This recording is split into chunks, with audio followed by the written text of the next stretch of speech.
Kita masih tunggu temannya ya, atau bagaimana?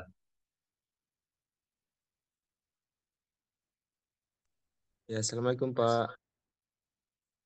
Jadi tunggu dulu ya 2 menit, ya 3 menit.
Jadi ditunggu temannya atau kita mulai saja ya, atau bagaimana?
Kita boleh saja ya, ada sekalian.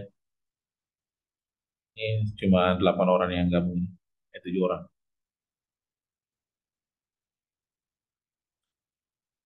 Ada yang mau presentasi dengan materinya kemarin, atau ada yang sudah selesai, atau seperti apa progres tugas-tugasnya.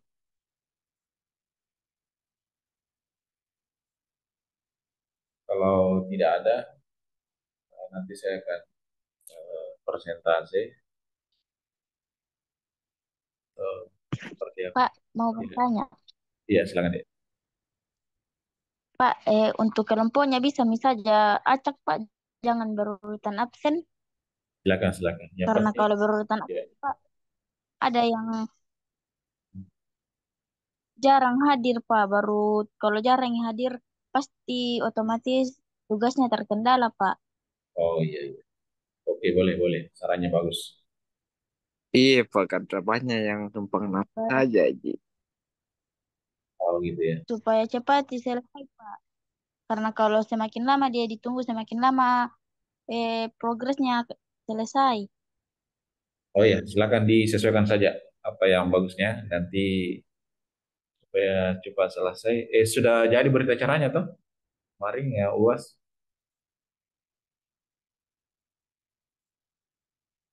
Mana ketua tingkat? Iya, Pak. Sudah jadi berita acaranya kemarin.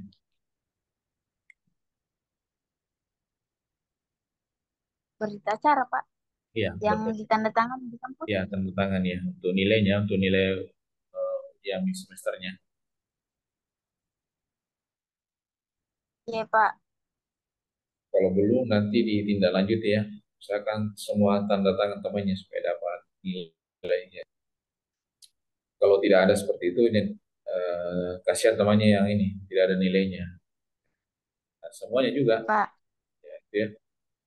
Oke, kalau begitu saya langsung presentasikan ini kan saya rekam, nanti bisa dilihat lah yang tidak hadir.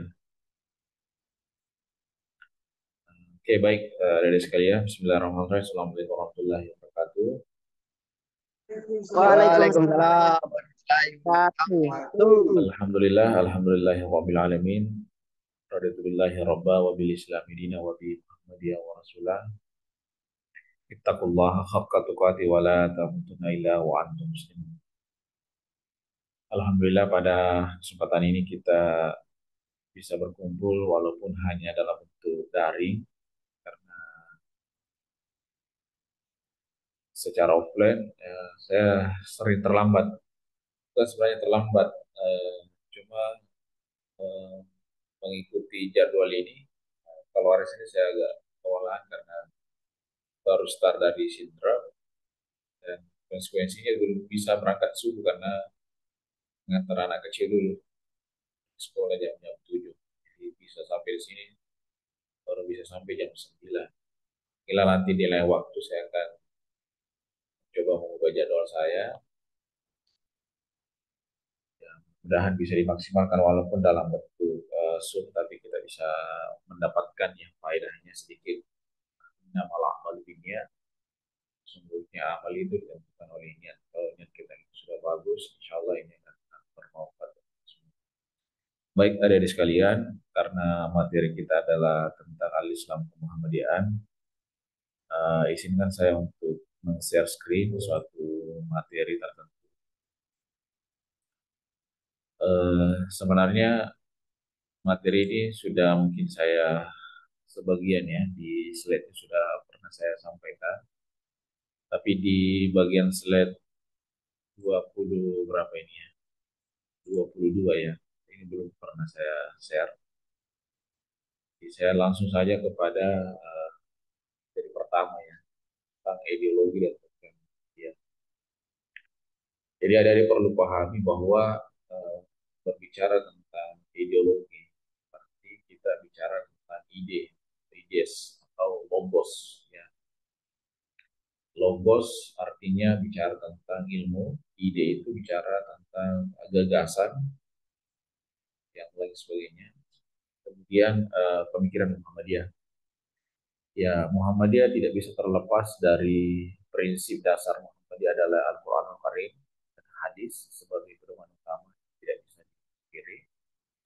Kemudian selain itu tajdid, yang pembaharuan dalam agama Islam dan dalam syariat. Jadi kenapa hari ini sudah 100 tahun lebih Muhammadiyah dari segi ideologi dan pemikiran bertahan, atau seperti bisa bertahan karena berusaha memakai prinsip tajdid, pembaharuan. Jadi adik-adik kalau ingin berhasil ke depan itu harus mengikuti perubahan atau transformasi kehidupan dari berbagai sektor. Ya, kecuali misalnya dalam pengawalan syariat tidak bisa dirubah, bahwa syariat ini adalah hukum keniscayaannya, hukum yang tidak bisa lagi dirubah-rubah. Misalnya sholat subuh pasti 2 rakaat, itu tidak bisa lagi dirubah karena merupakan wahyu yang kita pegang dalam Al-Quran. Tetapi yang lain-lain yang sifatnya perubahan, yang berupa tajdid, yang bisa dirubah, itu masih bisa dirubah tanpa meninggalkan yang fundamental, misalnya yang pokok itu yang dirubah, tetapi yang lain itu bisa sah-sah saja ya. Saya kembali lagi tentang bagaimana sih Muhammadiyah berpikir, melakukan pemikiran, bagaimana sih cirinya ini pemikiran Muhammadiyah. Intinya pemikiran Muhammadiyah itu adalah pemurnian akidah dan praktek yang tidak sesuai syariat. Jadi kalau sekarang mungkin tahayul, bidah, hurafat itu sudah tidak ada, tetapi sekarang pemikiran akidah itu sudah bergeser. Ya, mungkin kita lebih cinta tentang HP misalnya, atau ada sesuatu itu bisa membuat akidah kita tidak bagus. Kemudian penanganan amal nyata, kemudian kepada Allah Subhanahu wa taala. Jadi ini penting, kita memang ini adalah sebagai ulil amri, memang ditugaskan sebagai di muka bumi ini sebagai khalifah, sebagai pemimpin pada diri kita sendiri maupun pada masyarakat. Itu intinya kenapa Muhammadiyah ini bisa bertahan sampai hari ini. Banyak organisasi-organisasi Islam sudah tidak bertahan dan tidak berkembang karena itu tadi, ada pendekatan-pendekatan pemurnian akidah dipraktekkan, kemudian penanganan amal nyata, melakukan ibadah sosial, dan sebagainya. Kemudian yang ketiga ada yang disebut dengan manhaj tarjih, ya, metode istihad dalam menyikapi persoalan-persoalan masa kini. Jadi kalau sekarang ada banyak perubahan yang terjadi. Pernah dengar apa namanya, eh, apa setelahnya ini, apa kalau di dalam tubuh manusia itu ada istilahnya apa ya, transplantasi ya, pertukaran. Misalnya ginjal antara ginjal ya, pertukaran antara kulit dengan kulit atau dan sebagainya. Itu harus butuh fatwa ya untuk menyikapi persoalan-persoalan. Apakah kalau kita pertukaran ginjal misalnya berusaha atau tidak? Nah ini terus berkembang dalam di dunia barat. Ya, itu seperti itu ya. Kemudian fatwa ya, fatwa itu harus sifatnya moderasi atau tawasul. Kalau istilah sekarang, kalau di Kementerian dan Agama itu ada istilahnya moderasi agama, ada istilahkan jalan tengah. Jadi ada jalan tengahnya di wasatiyah. Wasatiyah kalau kita kenal di pendekatan Islam itu wasatiyah. Ya. Kemudian bagaimana sih itu Muhammadiyah dan pendidikan? Jadi landasan pendidikan Muhammadiyah itu mencerdaskan kehidupan bangsa. Ya, ini sangat sesuai dengan apa yang dianjurkan dalam Undang-Undang 145, mencerdaskan kehidupan bangsa dan seluruh tumpah darah Indonesia. Jadi Muhammadiyah itu sangat sinkron dengan apa yang menjadi landasan pendidikan. Jadi Undang-Undang 145 itu sangat sinkron dengan landasan pendidikan. Kemudian menanamkan nilai Islam dalam semua jenjang pendidikan. Jadi mulai dari PAUD, TK, SD, SMP, SMA sampai perguruan tinggi, semua mata kuliah Al-Islam Muhammadiyah itu harus diajarkan karena itu sebagai landasan awal kita. Kemudian bicara kontribusi, itu sudah ribuan sekolah di Muhammadiyah seluruh Indonesia, bahkan di luar negeri ada madrasah, perguruan tinggi dan lain sebagainya. Kemudian integrasi antar ilmu agama dengan ilmu. Ini memang masih tantangan berat. Misalnya adik-adik jurusan agroteknologi, seakan-akan ilmu agama ini jauh ya, tidak sinkron. Pasti ini perlu ada keintegrasian, kesinambungan antara ilmu dengan ilmu yang lain. Itu masih menjadi PR dan tantangan kita karena perkembangan, mestinya di perguruan kita itu learn to create, bagaimana menciptakan suatu ilmu. Misalnya di agrotek itu ada integrasinya dengan ilmu pendidikan agama Islam ataukah gerakan-gerakan pendidikan Muhammadiyah misalnya. Itu susah untuk ketemu. Nah ini menjadi PR bagi adik-adik sekalian mengembangkan hal-hal itu dan banyak hal yang lain yang bisa dikembangkan sehingga bisa menjadi kontribusi keilmuan bagi kita sebagai di dunia pendidikan. Saya pindah lagi yang ke selanjutnya tentang ini Muhammadiyah dan politik. Ini sebenarnya banyak yang bisa dibahas tentang politik. Ya, Muhammadiyah itu mestinya netralitas politik praktis. Jadi secara apa namanya, secara organisasi ya itu Muhammadiyah harus netral. Tapi secara oknum itu silakan sah-sah saja untuk melakukan kegiatan politik. Tetapi secara politik praktis Muhammadiyah tidak boleh dijadikan sebagai kendaraan berpolitik praktis karena Muhammadiyah sudah mengambil pendekatan dan pemahaman bahwa Muhammadiyah itu sebagai gerakan gerakan politiknya secara netral dan tetapi aktif dalam advokasi kebijakan publik ya. Jadi eh, walaupun Muhammadiyah tidak berpolitik tetapi turut andil dalam advokasi kebijakan publik. Misalnya ada berbagai macam permasalahan di Indonesia, itu Muhammadiyah harus turun memahami semua hasil-hasil produk politik atau kebijakan-kebijakan publik. Dan prinsipnya itu adalah amar ma'ruf nahi mungkar dalam semua sektor kehidupan berbangsa dan bernegara. Jadi ada kebaikan yang harus ditanamkan, ada amar ma'ruf nahi mungkar yang harus dibangun secara baik di kalangan dia. Peran Muhammadiyah di era reformasi misalnya ada banyak isu-isu HAM misalnya HAM, keadilan sosial dan anti korupsi. Ini mestinya harus digalakkan oleh Muhammadiyah. Jadi cuma terkadang banyak kadar-kadar Muhammadiyah itu sudah terjun di politik praktis sehingga hal-hal itu bisa mencederai organisasi besar seperti Muhammadiyah. Ada oknum-oknum tertentu yang saya tidak tahu apakah mereka kurang memahami Muhammadiyah bahwa Muhammadiyah itu tidak berpolitik praktis tetapi bisa melakukan peran-perannya dengan memahami kebijakan publik dan melakukan suatu advokasi terhadap isu-isu ya. Misalnya ketika ada guru misalnya kekurangan biaya dan lain sebagainya atau rakyat miskin kota misalnya atau rakyat miskin desa misalnya itu Muhammadiyah harus turun. Kenapa orang tertentu ini tidak diberikan suatu kebijakan kesejahteraan dan lain sebagainya. Kemudian dari segi kontribusi dalam perjuangan demokrasi, Muhammadiyah itu harus konsepnya secara Islam itu harus penting untuk dipahami. Oke, baik adik-adik, mungkin ada yang mau ditanggapi ya silakan.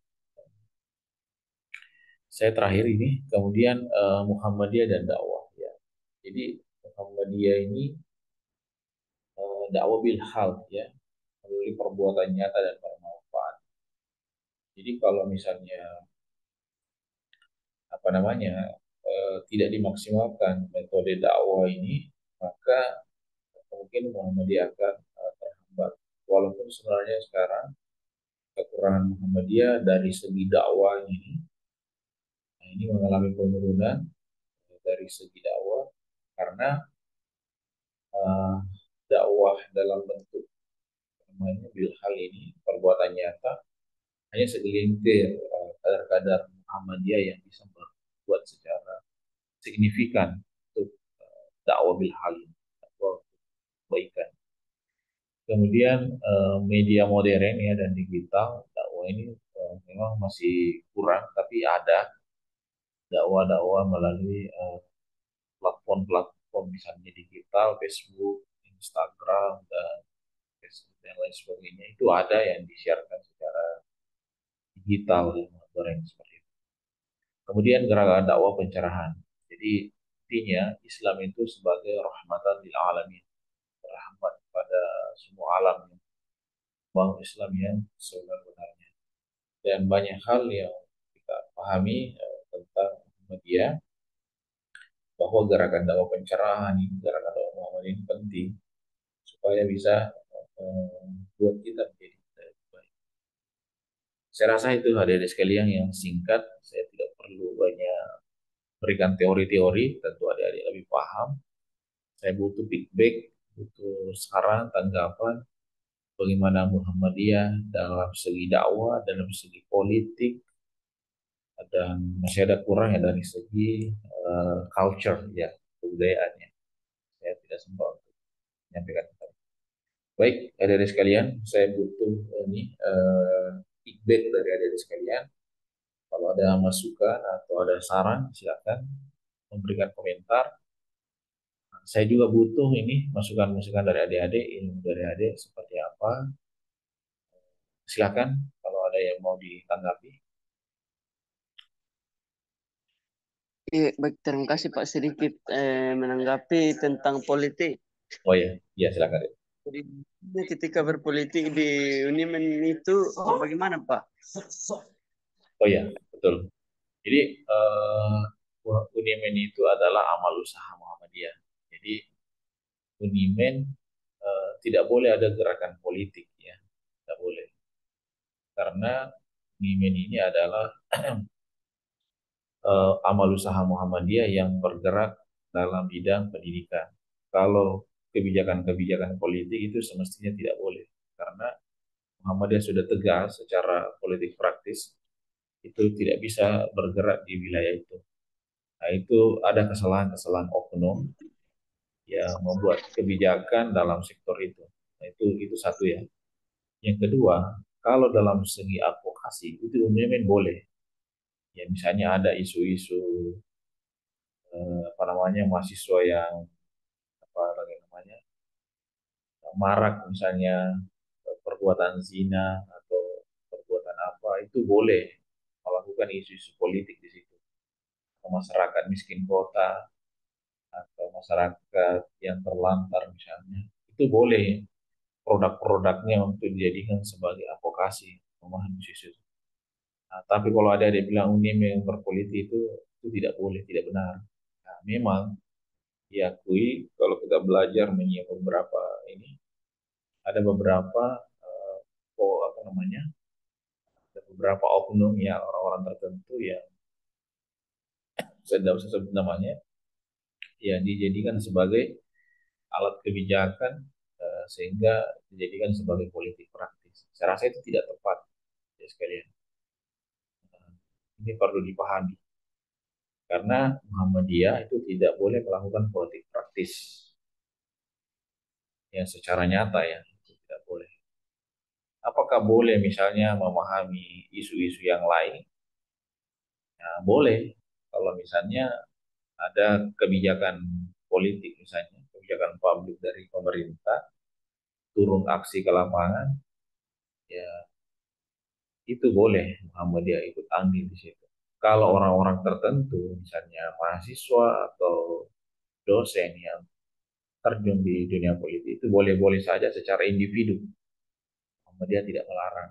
Misalnya siapa tadi namanya Siapa nama tadi? Anggaplah contoh Devi ya, atau Muhammad Amirullah mau masuk di partai politik, misalnya partai Gerindra misalnya, atau partai apalah. Nah, itu boleh-boleh saja sah, tapi tidak boleh mengatasnamakan bahwa saya ini Muhammad, apa membawa atas nama organisasi Muhammadiyah. Tidak, tidak boleh menjadikan misalnya ini dijadikan sebagai tumpangan berpolitik. Tidak boleh berdampingan misalnya dengan bendera ini. Memang ada oknum, ya saya tidak tahu apakah dia paham ataukah memang dia apa istilahnya, memang dia tidak apa, memang dia memang sengaja atau seperti saya, wallah bisawab, menjadikan dia sebagai alat kendaraan berpolitik. Itu tidak benar. Ya silakan, kalau ada kader-kadernya yang mau berpolitik silakan, boleh saja. Tapi jangan pernah memakai nama Muhammadiyah untuk dijadikan sebagai gerakan politik. Itu ya. Ada lagi yang mau menanggapi? Silakan, adik-adik. Ya, siapa tahu ada yang mau jadi caleg, boleh, silakan. Misalnya calon legislatif, misalnya ada yang mau jadi calon legislatif, silakan. Ya, tapi ya, boleh boleh direkomendasikan ya. Misalnya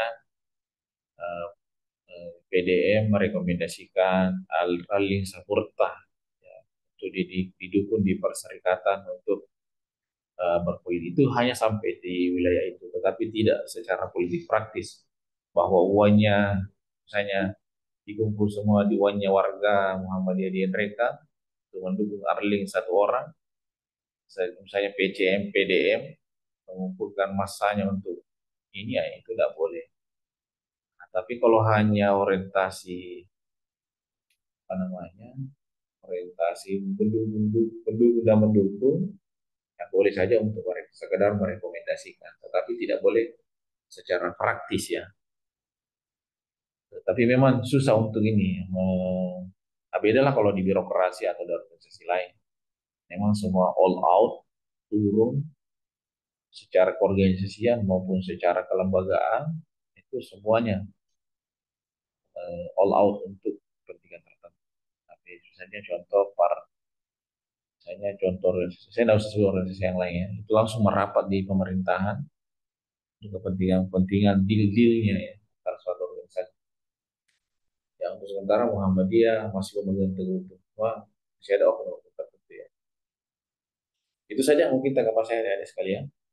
Ada mungkin yang klarifikasi atau ada yang mau ada yang lain. Silakan adik-adik.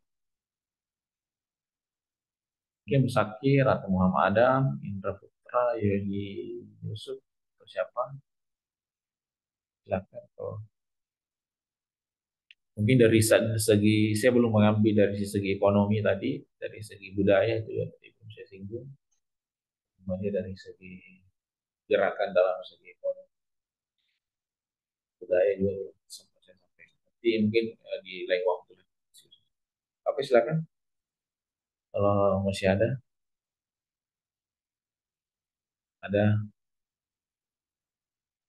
siapa tadi ya? Siapa namanya tadi?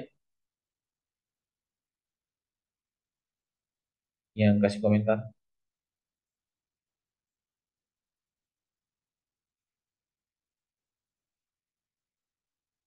Muhammad Afdam, mana Muhammad Afdam? Saya kira sudah paham, Pak. Oh, ya, paham ya. Oke. Ada lagi yang lain? Atau mungkin ada yang mau ditanggapi? Devi atau siapa? Bukan Abdul yang bertanya tadi, Pak. Siapa yang bertanya tadi? Wahyu Hidayat, Pak. Oh iya iya iya. Sama Adam, Pak. Kalau ada ya, silakan. Kalau masih ada.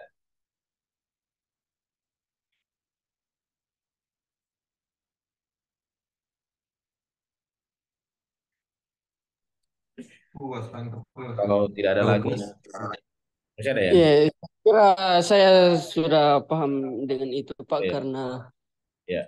Memang yang saya tahu berpolitik itu memang harus individu, bukan melenceng nih kayaknya kalau berorganisasi baru berpolitik, Pak. Iya, betul, betul. Ya, Ya, saya kira saya paham sedikit. mungkin masih ada. Kalau kita selesaikan hari ini, kita tutup. Iya. Kalau nggak ada lagi, mungkin bisa buka kamera supaya kita bisa foto-fotoan. Pas lah. Silakan. Mungkin satu dua orang yang ini screenshot sebagai kenang-kenangan ya. Siapa lagi yang belum? Devi, mana Devi? Yang penting pakai jilbab. Iya, Pak. Kenapa enggak buka kameranya? Mari, Pak. Oke, silakan. Devi belum buka ya?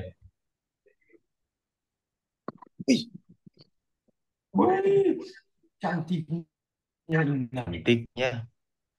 Oke, saya kira cukup ya. Sudah ya? Tunggu, Pak. Oke, tunggu Yang ya. lain, Fakir, Indra, dengan Ismail bisa dibuka kameranya mungkin. Ya. Mungkin dia ini lagi melamun ya.